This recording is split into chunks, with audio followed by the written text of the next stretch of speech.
E aí, turma, tudo bem? Esse é o nosso último vídeo sobre compreensão e interpretação de texto. Nesse vídeo, eu trouxe 7 dicas que vão te ajudar a gabaritar as questões de interpretação e compreensão de texto. E a primeira dica, pessoal, comece pelo enunciado. Por quê, pessoal? Por que começar pelo enunciado? Às vezes, né, principalmente no Enem, a gente se depara com aqueles textos enormes. E o enunciado é um enunciado bem objetivo. Por exemplo, segundo o parágrafo tal, linha tal, o autor diz que. Ou seja, você não precisava perder o seu tempo lendo o texto todo para você responder aquela questão. Você só precisava ler o parágrafo tal, linha tal, e você já conseguiria responder aquela alternativa, aquela questão, tá? E outra coisa, pessoal, quando sabemos o que temos que procurar no texto, né? Quando somos já orientados pelo enunciado, é mais fácil localizar as informações no texto, tá? Então, por isso é muito importante que a gente comece pelos enunciados. Segunda dica, pessoal, busque detalhes, como eu já falei no vídeo anterior. Data que possa nos mostrar a escola literária que aquele texto foi publicado, tá? Título, adjetivos, palavras negativas, tudo isso é muito importante que a gente dê atenção, que a gente grife, para que dessa forma a gente compreenda melhor o texto, tá bom? Destaque ideias principais, tá? Ou seja, o que eu tô querendo dizer com isso? Saber exatamente o que o autor está tentando nos dizer, qual é a principal coisa que o autor está nos trazendo naquele texto, tá? Quarta dica, pessoal, cuidado com as extrapolações, tá? Principalmente quando a gente está falando da redação, é onde acontece aquela fuga do tema, tá? Porque a pessoa vai longe, pessoal, então cuidado com as extrapolações. Responda de forma eliminativa. Como assim? Não entendi, professora. Seguinte, às vezes a gente vai responder a questão, tem lá as alternativas, né? Então, a alternativa A a gente lê, tem certeza que não é. A alternativa B a gente lê e acha que é. E aí a gente marca e não lê as outras. E isso é uma das principais fontes de erro que a gente comete quando vai responder questões de compreensão e interpretação de texto.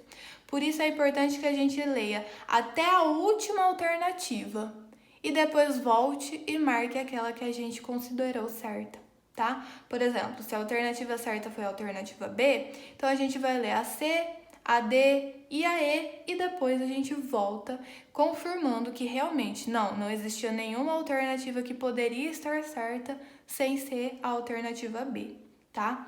Busque provas antigas, pessoal. Quando a gente se prepara para aquele vestibular ou para aquela prova, né, aquele concurso público, a gente vai mais preparado, né? Lógico, se a gente se prepara, a gente vai mais preparado. A gente já vai mais confortável, tá? Então, busque provas antigas na intenção de realizar questões antigas, tá? Para justamente preparar. Mantenha a concentração, pessoal. Esse vídeo que eu tô fazendo, ele é para aquela pessoa que começou a ler aquele livro, já tá no final do capítulo e nem entendeu o que o capítulo tá tentando falar, né? O que o capítulo tá trazendo. Por quê? Porque perdeu a concentração. Seja porque leu com pressa ou porque leu pensando em outra coisa, não importa, pessoal. É preciso que a gente mantenha a concentração, desculpa. É preciso que a gente mantenha a concentração para a gente conseguir responder uma questão de compreensão e interpretação de texto. Como? Como a gente mantém a concentração? Treinando, pessoal. Leitura, tá? Então, quando a gente cria o hábito de leitura, a gente cria resistência. A gente cria resistência, tá? A gente cria resistência para provas grandes, como por exemplo o Enem, tá? Criando resistência, a gente não perde a concentração, tá? A gente consegue se concentrar porque a gente já vai estar mais habituado a ler textos grandes, por exemplo. Então não vai ficar cansativo, tá? E se não fica cansativo, a gente não perde a concentração. Outra dica que eu dou para vocês quando a gente vai ler, existem 3 níveis de leitura, tá? O primeiro nível de leitura é uma leitura mais visual.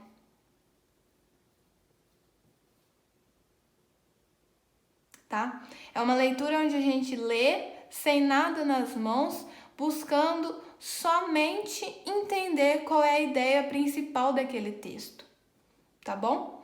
A segunda leitura é uma leitura mais detalhada. É onde a gente pega a nossa caneta e vai ler o texto, grifando as partes mais importantes que nos chamam a atenção. É uma leitura onde a gente procura detalhes, tá? Por isso detalhada. E o terceiro nível de leitura é uma leitura onde a gente faz um mapa mental, tá? Então, a gente vai ligar todas as informações e construir um mapa mental. Eu costumo dizer que a terceira leitura ela é muito difícil de ser realizada na prova, justamente por conta do tempo, tá? Mas eu garanto para vocês que se vocês fizerem uma primeira e uma segunda nível de leitura bem feito, vocês conseguem gabaritar as questões de compreensão e interpretação de texto. Certo, pessoal?